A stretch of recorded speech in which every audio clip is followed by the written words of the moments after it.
বৰ্তমানেও আচলতে সহজভাৱে ল'ব পৰা নাই বীৰলাচিত সেনা অসম শিমলুগুৰি আঞ্চলিক সমিতিৰ সভাপতি মানসজ্যোতি চেতিয়াৰ মৃত্যু।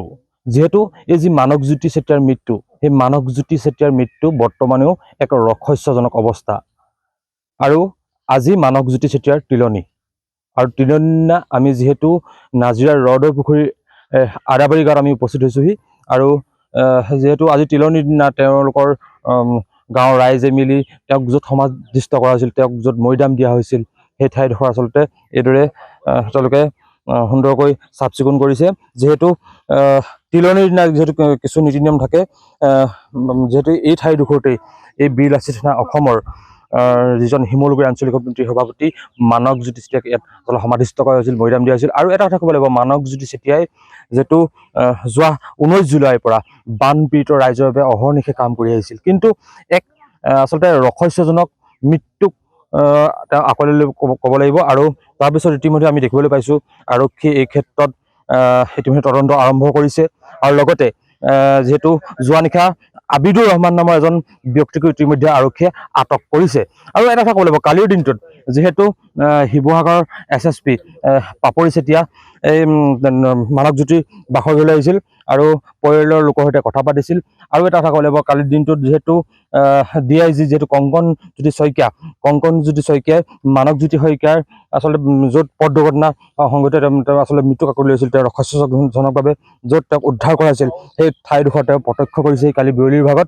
আৰু এতিয়া আজি যিহেতু তেখেতৰ তিলনি, এই তিলনিৰ দিনটো আচলতে এইদৰেই গাঁৱৰ ৰাইজৰ পৰা আদি কৰি লখিমপুৰৰ পৰা হৈছে কিছু লোক, তেওঁলোকে আহি এইদৰে তেওঁক য'ত মৈদাম দিয়া হৈছিল,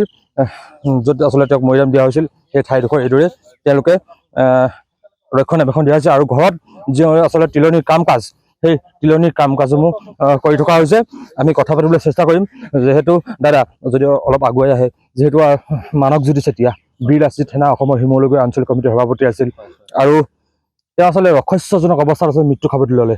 ইতিমধ্যে আৰক্ষীয়ে প্ৰতিটো ক্ষেত্ৰত পুংখানুপুংখভাৱে তদন্ত আগবঢ়াইছে, আৰু অসম চৰকাৰৰ ফালৰ পৰা আচলতে তদন্তৰ ঘোষণা কৰা হৈছে। আজি তেখেতৰ যিহেতু তিলনি, তেওঁ মই মানসজ্যোতি চেতিয়াৰ ককায়েকহে। মানসজ্যোতি চেতিয়াই যদিও তেওঁ সাংগঠনিকভাৱে বীৰলাচিত সেনাত তেওঁ আছিল, কিন্তু তেওঁৰ কোনো জাতিভেদ কিবা কিবি এনেকুৱা কথা নাছিলে। মই যিহেতু টাই আহোম ছাত্ৰ সন্থাৰ হয়, মোক ককাই বুলি মাতিছিলে। কিন্তু ইয়াৰ যিটো উদাৰতা, জাতি ধৰ্মৰ নিৰ্বিশেষে এটা কথা মই প্ৰমাণ দিওঁ, ৱাজবিন নামৰ এজন বন্ধুক সি তাৰ ছাতি ধৰিবৰ কাৰণে, বিয়াত ছাতি ধৰিবৰ কাৰণে কৈ ৰাখিছিল। গতিকে মই সেইটো এটা প্ৰমাণ দিলোঁ। আৰু চৰকাৰ প্ৰশাসনক এটাই অনুৰোধ যে MJ চেতিয়াৰ ক্ষেত্ৰত হিন্দু মুছলিমৰ কথাটো একেবাৰেই নাহে। বহুত গৰীয়া মানুহ, আমাৰ থলুৱা মুছলিম মানুহখিনিয়ে সহযোগ কৰিছে, আমি দেখি আছোঁ। পিছে আমি দূৰৰ মানুহ, বহুত কথা আমি নাজানো। কিন্তু মানসজ্যোতি চেতিয়াই ইমান উদাৰ ভাৱৰ আনৰ কাম কৰি থকা মানুহ এজন কেনেকৈ এটা সংগঠনৰ জাতীয় শ্বহীদ হ'বলৈ পালে, ই কিন্তু অতি ৰহস্যৰ। গতিকে আৰু তেওঁৰ তদন্তত পোষ্টমৰ্টম ৰিপৰ্টত হয়তো যিখিনি ওলাব তাৰ ওপৰতে প্ৰশাসনে তদন্তখিনি চলাব নিশ্চয়। কিন্তু আমি যিবোৰ জানিব পাৰিছোঁ, ভবাতকৈ আমি য'ত শেষ কৰোঁ, যিসকলে এইখিনি পৰিকল্পনা কৰিছে তেখেতলোকে বহুত পৰিকল্পিতভাৱে কৰিছে যেন আমি অনুমান হৈছে। গতিকে প্ৰশাসনলৈ এটাই অনুৰোধ, 33 বছৰীয়া এজন যুৱক, ঘৰখন চালে দুটাকৈ ভতিজাকৰ তেওঁ পঢ়া শুনা আছিলে, পঢ়া শুনাৰ দায়িত্বখিনি তেওঁ লৈ আছিলে। ককায়েক দুজন আছিলে, এজনটো ইতিমধ্যে ঢুকালে, এজন আছে তেওঁ এটা চকুৰে একেবাৰে নেদেখে, এটা চকুৰে ভালকৈ নেদেখে। মাকৰ বয়স কিজানি 70 ওপৰত।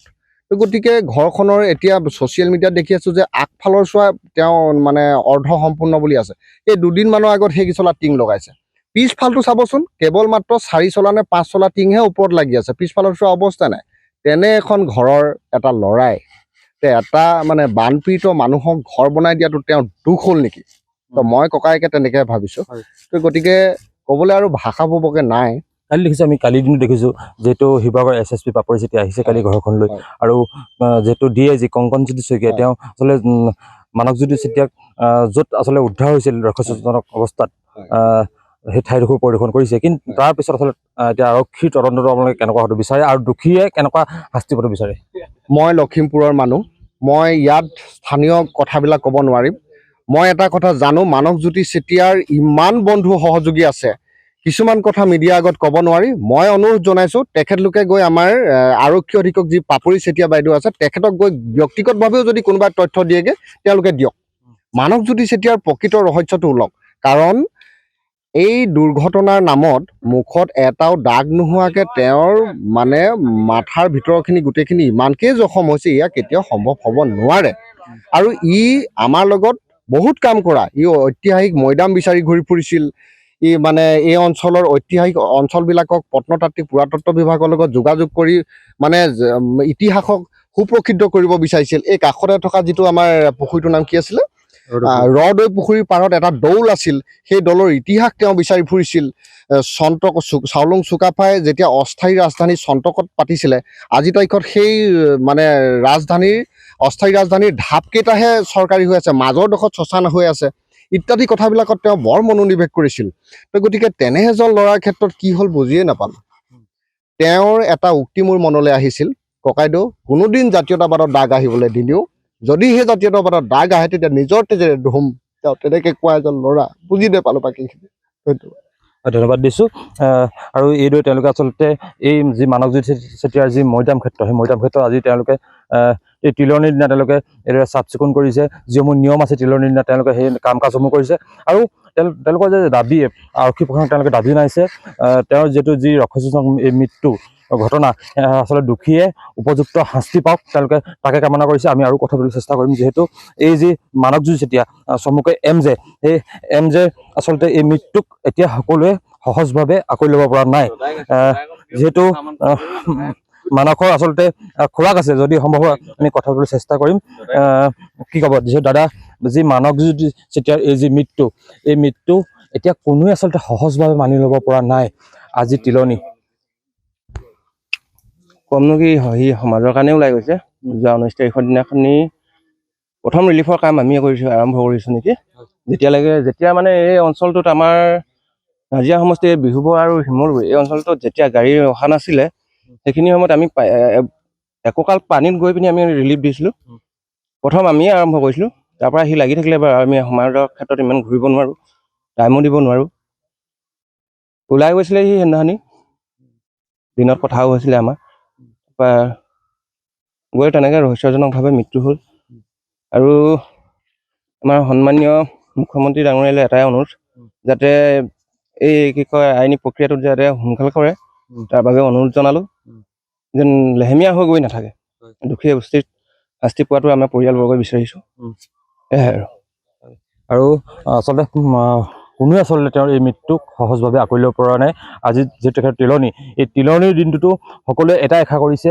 যাতে মানসজ্যোতি চেতিয়াই যি মানসজ্যোতি চেতিয়াৰ যি মৃত্যু সেই মৃত্যুৰ আচলতে যি তদন্ত সেই তদন্ত আচলতে ক্ষিপ্ৰ গতিৰে কৰিবলৈ আহ্বান জনাইছে তেওঁলোকৰ পৰিয়ালৰ লগতে তেওঁৰ সম্বন্ধীয় ককায়েকসকলে আচলতে আহ্বান জনাইছে যে যাতে এই যি মানসজ্যোতিৰ মৃত্যু অতি সোনকালে আৰক্ষী প্ৰশাসন চৰকাৰে ক্ষিপ্ৰ গতিৰে আৰম্ভ কৰক আৰু দোষীয়ে উচিত শাস্তি লাভ কৰক